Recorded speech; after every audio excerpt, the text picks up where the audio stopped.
எனக்கு பயம் இல்ல, எனக்கு பயம் இல்ல. அண்ணாவும் எம்ஜிஆரும் தமிழ்நாட்டோட சொத்து.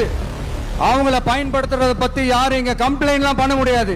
அண்ணா எங்களோடது, எம்ஜிஆர் எங்களோடது, நீங்களா எடுத்துக்க கூடாது அப்படிலாம் யாரும் இங்க அழுதுட்டு இருக்க முடியாது. சொல்லிவிட்டேன். முதல்ல மண்டையில இருக்கிற கொண்டைய மறைங்க சார். சும்மா மாறு வேஷத்துல மறு வச்சுக்கிட்டு மீடியா ஆளு, ரேடியோ ஆளுன்னு இவங்க ஆளுங்களை மாத்தி மாத்தி அனுப்பிக்கிட்டு உங்களுக்கு நீங்க கொள்ளையடிச்சு வச்சிருக்கிற காசு தான் துணை. ஆனா எனக்கு என் மேல எல்லையில்லா பாசம் வச்சிருக்கிற இந்த மாசு தான் துணை. இந்த 21ஆம் நூற்றாண்டிலே மக்களை பத்தி எதுவுமே யோசிக்கிறது இல்ல.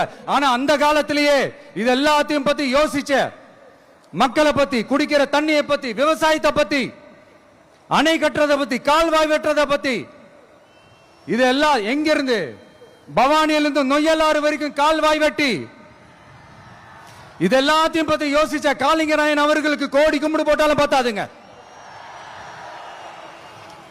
இப்படி அந்த காலத்துல இருந்த ஒரு ஹீரோவை பத்தி பேசிட்டு இந்த காலத்துல, அதாவது 1920th செஞ்சுரியில இருந்த ஒரு ஹீரோவையும் பத்தி நம்ம பேசி ஆகணும்ல.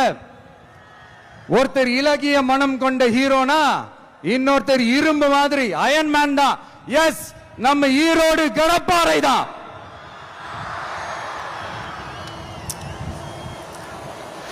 ஒட்டுமொத்த தமிழ்நாட்டையே திருப்பி போட்ட சீர்திருத்த நெம்புகோல். ஈரோடு மாவட்டத்தில் பிறந்த அவர்தான் இந்தியாவுக்கே இடஒதுக்கீடு சம்பந்தமான அரசியல் சட்டத்தை திருத்தறதுக்காக போராட்டம் நடத்தினவர் யாரு? நம்ம தந்தை பெரியாரு. 100 வருஷத்துக்கு முன்னாடியே வகுப்பு வாரி பிரதிநிதித்துவம் வேணும்னு கேட்டவர்.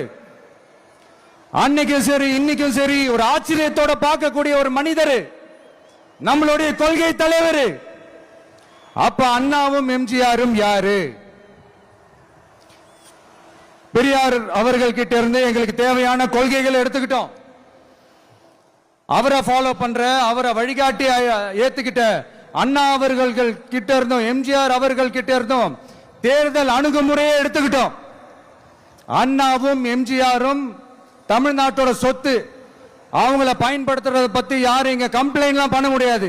அண்ணா எங்களோடது, எம்ஜிஆர் எங்களோடது, நீங்களா எடுத்துக்க கூடாது அப்படிலாம் யாரும் இங்க அழுதுட்டு இருக்க முடியாது. சொல்லிவிட்டேன்.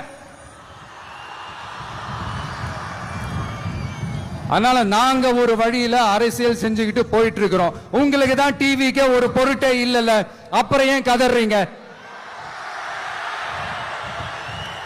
அப்புறம் ஆளாளுக்கு அங்க போயிட்டு இங்க போயிட்டு புலம்பி தள்ளிக்கிட்டு இருக்கிறீங்க. இது எப்படி இருக்கு தெரியுமா? எனக்கு பயம் இல்ல, எனக்கு பயம் இல்ல அப்படின்னு சத்தமா சவுண்ட் விட்டுக்கிட்டே, சத்தமா பாட்டு பாடிக்கிட்டே, இந்த நடுங்கிக்கிட்டே சின்ன பசங்க நடந்து போவாங்க, அந்த மாதிரி இருக்கு. முதல்ல மண்டையில இருக்கிற கொண்டைய மறைங்க சார்.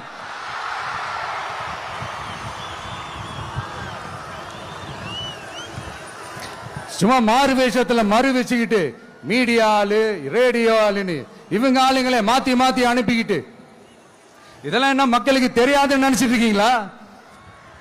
மக்கள் எல்லாத்தையும் உன்னிப்பா கவனிச்சிட்டு இருக்காங்க. அதனாலதான் சொல்றேன், உங்களுக்கு நீங்க கொள்ளையடிச்சு வச்சிருக்கிற காசு தான் துணை.